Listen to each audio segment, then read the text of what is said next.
For much too long, as you all know, the immigration system has been broken, and it's long past time to fix it. That's why months ago I instructed my team to begin negotiations with a bipartisan group of senators to seriously and finally fix our immigration system. For months now, that's what they've done, working round the clock through the holidays, over the weekends. It's been an extraordinary effort by Senators Lankford, Murphy, and Sinema. The result of all this hard work is a bipartisan agreement that represents the most fair, humane reforms in our immigration system in a long time, and the toughest set of reforms to secure the border ever. Now, all indications are this bill won't even move forward to the Senate floor. Why? A simple reason: Donald Trump. Because Donald Trump thinks it's bad for him politically. Therefore, he doesn't, even though it helps the country, he's not for it. He'd rather weaponize this issue than actually solve it. So for the last 24 hours, he's done nothing, I'm told, but reach out to Republicans in the House and the Senate and threaten them and try to intimidate them to vote against this proposal. And it looks like they're caving. Frankly, they owe it to the American people to show some spine and do what they know to be right. So I want to tell the American people what's in this bill and why everyone, from the Wall Street Journal to the Border Patrol to the Chamber of Commerce, the United States Chamber of Commerce, support this bill. Because it's going to make the country safer, make the border more secure, treat people more humanely and fairly, and make legal immigration more efficient and consistent with the values of our nation and our international treaty obligations. It would finally provide the funding that I've repeatedly requested, most recently in October, to actually secure the border. That includes an additional 1,500 border agents and officers to secure the border, to physically secure it. In addition, 100 cutting-edge machines to detect and stop fentanyl at the southwest border. We have that capacity. An additional 100 additional immigration judges to help reduce the year-long asylum backlog. You show up for asylum and the judge is supposed to talk to you. It takes a year to get that discussion going. This bill would also establish new, efficient, and fair process for the government to consider an asylum claim for those arriving at the border. Today, the process can take 5 to 7 years, as you all know. They show up at the border, get a bracelet, told to come back when called, 5 to 7 years from now, in country. That's too long, and it's not rational. With the new policies in this bill and the additional of 4,300 more asylum officers who spend hours, I might add, with each immigrant to consider their claims, whether they qualify, we'll be able to reduce that process to 6 months, not 5 to 7 years. This bipartisan bill will also expedite work permits so those who are here and who qualify can begin work more quickly. That's something that our governors, our mayors, and our business leaders have been asking me for and asking them for. All across the country, they've been asking for this. It'll also create more opportunities for families to come together for business, to hire additional workers, and for the first time in 30 years, this bipartisan legislation increases the number of immigrant visas for people legally able to come to this country through ports of entry. And it ensures that for the first time that vulnerable, unaccompanied young children have legal representation at the border.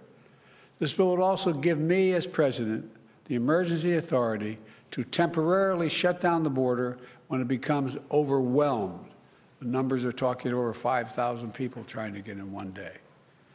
The bill, if the bill were law today, it would qualify to be shut down right now while we repair it. Bottom line is, this bipartisan bill is a win for America because it makes important fixes to our broken immigration system.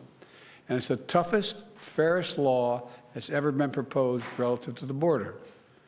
Now, it doesn't address everything that I wanted. For example, we still need a path of documentation for those who are already here.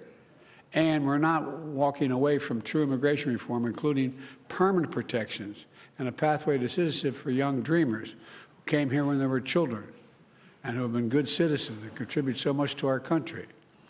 But the reforms in this bill are essential for making our border more orderly, more humane, and more secure. That's why the Border Patrol Union, which, by the way, endorsed Donald Trump in the 2020 election, endorses this bill. These are the people whose job it is to secure the border every single solitary day. They don't just show up for photo ops like some members of Congress. They're there to do their job. This is the risk, the thing many of them risk their lives doing every single day. And they decided, the Border Patrol decided, this gives them the tools they need to do the job, more personnel across the board.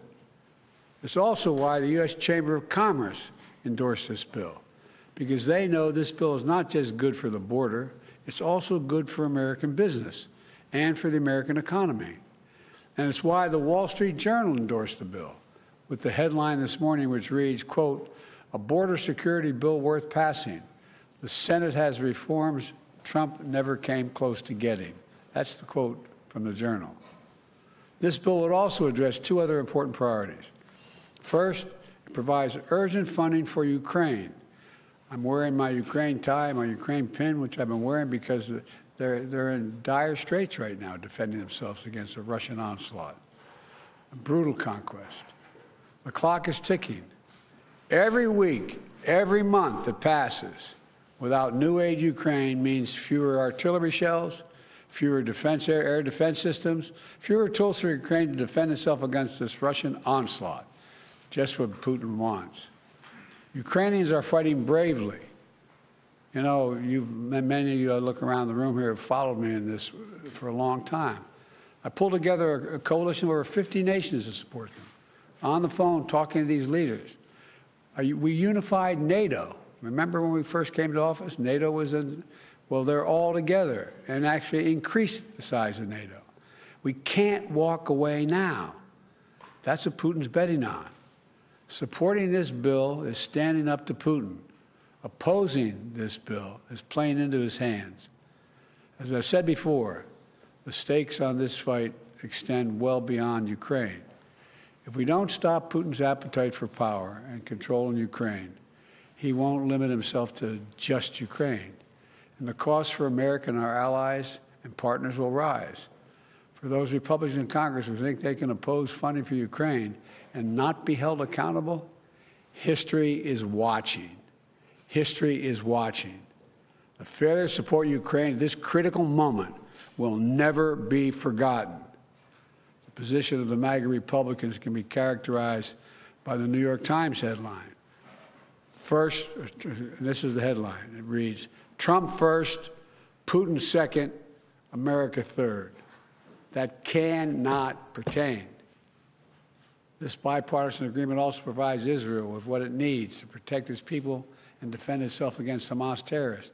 And it will provide the necessary life-saving humanitarian assistance for the Palestinian people. By opposing this bill, they're denying aid to the people who are really suffering and desperately need help. You know, there's more work to get this done over the finish line, and I want to be clear. Doing nothing is not an option. Republicans have to decide. For years, they said they want to secure the border. Now they have the strongest border bill this country has ever seen. We're seeing statements about how many oppose the bill now. Look, I understand the former president is desperately trying to stop this bill because he's not interested in solving the border problem. He wants a political issue to run against me on. They've all but said that across the board. No one really denies that I'm aware of.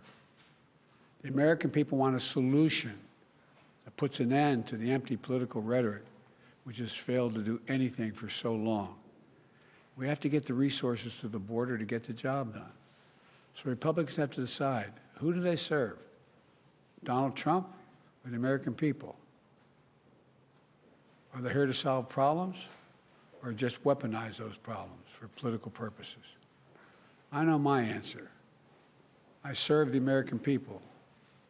I'm here to solve problems. It was just months ago that Republicans were asking for this exact bill to deal with the border, to provide support for Ukraine and Israel. And now it's here. And they're saying, never mind, never mind. Folks, we've got to move past this toxic politics. It's time to stop playing games with the world waiting and watching. And by the way, the world is waiting. The world is watching. They are waiting and watching what we're going to do. We can't continue to let petty partisan politics get in the way of our responsibility. We're a great nation. It's not acting like a great nation. So I'm calling on Congress to pass this bill, get it to my desk immediately. But if the bill fails, I want to be absolutely clear about something.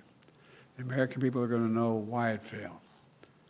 I'll be taking this issue to the country, and the voters are going to know that it's not just a moment, just at the moment, we're going to secure the border and fund these other programs.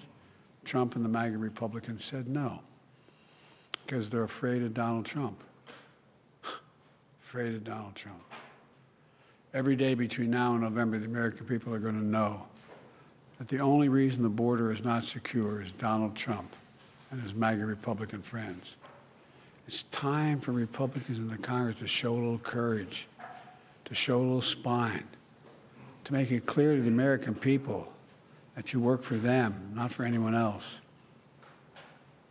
I know who I work for. I work for the American people. In moments like this, we have to remember who in God's name we are. We're the United States of America. You've heard me say it many times. There's nothing beyond our capacity if we do it together. We're right on the verge of doing it together.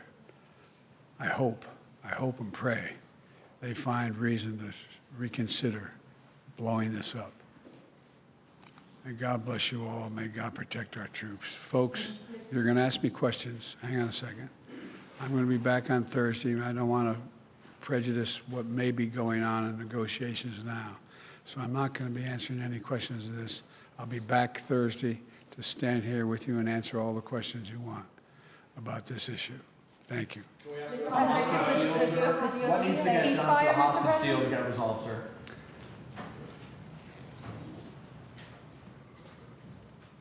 This indirectly has a lot to do with the hostage deal and what's going on in the Middle East. The decision on what we do relative to Israel, the decision what we do in terms of American funding, of whether we're going to engage with the situation in Ukraine. It all goes to the question of American power. It all goes to, does America keep its word? Does America move forward? There is some movement, and I don't want to, well, maybe choose my words. There's some movement. There's been a response from there's been a response from the opposition, but yes, I'm sorry, from Hamas, but it seems to be a little over the top. We're not sure where it is. There's a continuing negotiation right now. Mr. President, if this bill fails, would you consider supporting something separate that just addresses Israel or Ukraine? I'm not going to concede that now. We need it all. The rest of the world's looking at us, and they really are. Mr. President, Trust this Congress does not have immunity, Mr. President. Your reaction to that ruling?